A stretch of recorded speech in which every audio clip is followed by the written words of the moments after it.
Jeff, let's start with you. Nuts and bolts of the new CBA. Obviously, emotions were extremely high over the last 48, 72 hours. What can you tell us? Well, just in terms of the salary cuts, it's interesting the different numbers that the union and the league use. The league is saying it's 5% annualized. That translates to 7.5% going forward. I'm told that will start for the May 31st pay period, if you will. The players do have an option of not having that salary cut kick in until after the Orlando tournament, but in the end, the numbers will all wash out to be the same.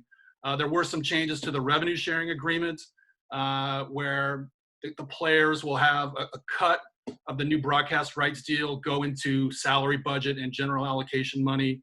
That amount is 12.5% above, $100 million plus whatever the previous broadcast rights deal was. And then there's the force majeure clause. That was a real bone of contention, down the stretch. That might have been the single biggest sticking point between the league and the MLSPA. That language was softened quite a bit by the league by the time the negotiations ended. And then bonuses are capped at $5 million for 2020. And then the terms of the CBA have been pushed forward by a year so that 2021's terms become 2022's terms. And then, of course, the CBA was extended by 1 year so that it will expire in January of 2026. Paul, did the players give up a lot here? Well, I think as you heard Jeff just spell out, the players had to sacrifice a little bit of the long term in order to benefit in the short term. And that's the reality of where MLS still stands. I mean, this is a league where we're not talking, for the most part, millionaires against billionaires the way we hear talk around Major League Baseball. Many of these players couldn't afford what the league initially offered, which was a 50% baseline of salary that they would make even if there were no games played. That's a significant hit for many of these players who are making $80,000, $90,000, even the guys who are making $200,000. And so in order to only take a 7.5% pay cut for the remainder of this year, or 5% overall for 2020, they had to give in the long term. And I think significantly what it's worth saying is that, yes, the owners are losing a lot of money, but they're capable of taking that hit all at once and spreading out the recovery of that loss over the life of this CBA. And ultimately, that's what the players agreed.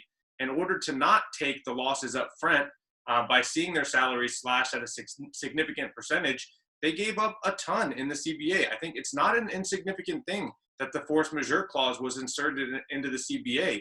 Going forward, that could have an impact. We don't know whether this will be the last global pandemic. It feels once in a lifetime, but who knows? And the effects of this pandemic are going to be a lasting one. So we could see it triggered again. That dynamic between the players in the league office and the owners, that's got to take a hit, doesn't it, over the next 12 to 18 months, or am I wrong?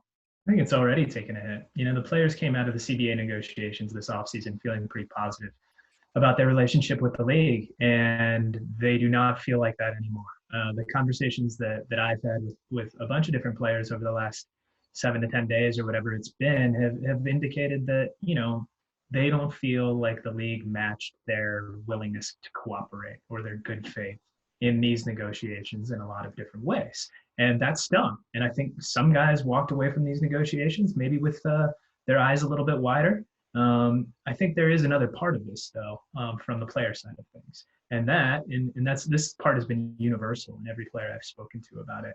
All of them have said that it was really impressive how some of the bigger name players came out and were really supportive and were really together on this. And, MLS has a very diverse player pool. Some guys care about the long-term health of the league. Other guys don't. And, you might have a player from Latin America or Europe or elsewhere who's here for 2-3 years and looking to get his check. And he doesn't really need to worry that much about CBA necessarily. As long as his money arrives on time, he's good to go.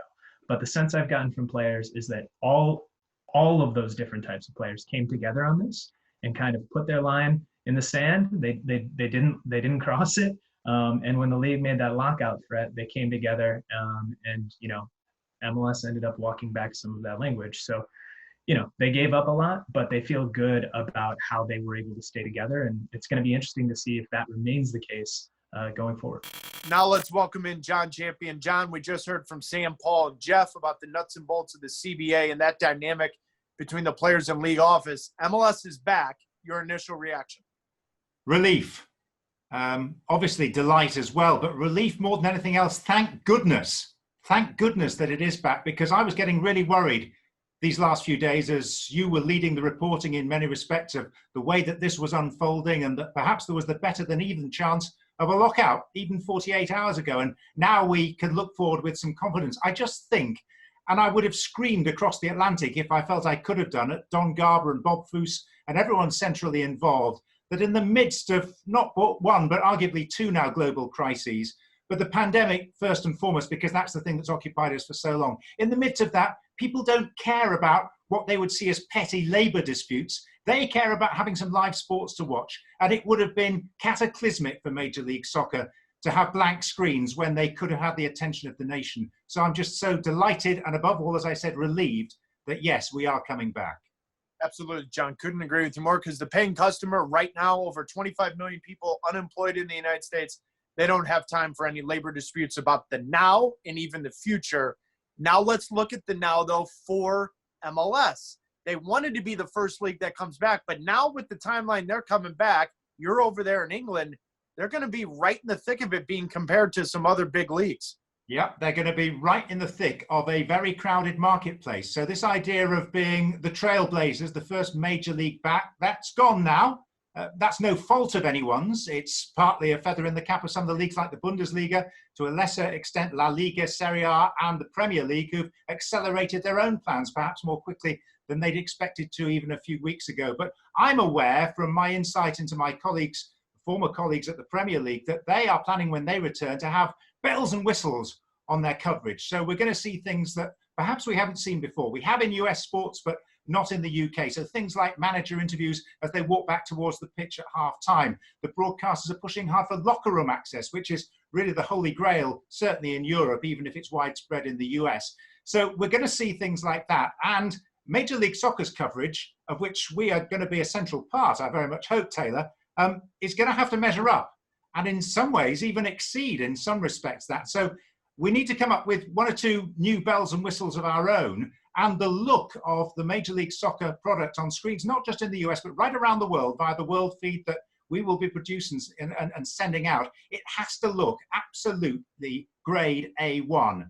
So if there are ever any arguments about how much should be spent on the coverage, I think really this is a shop window for Major League Soccer. It has to look great. Well, thank you very much for watching ESPN on YouTube. For more sports highlights and analysis, be sure to download the ESPN app. And for live streaming, premium content, and let's not forget as well, ESPN FC 7 days a week, subscribe to ESPN+.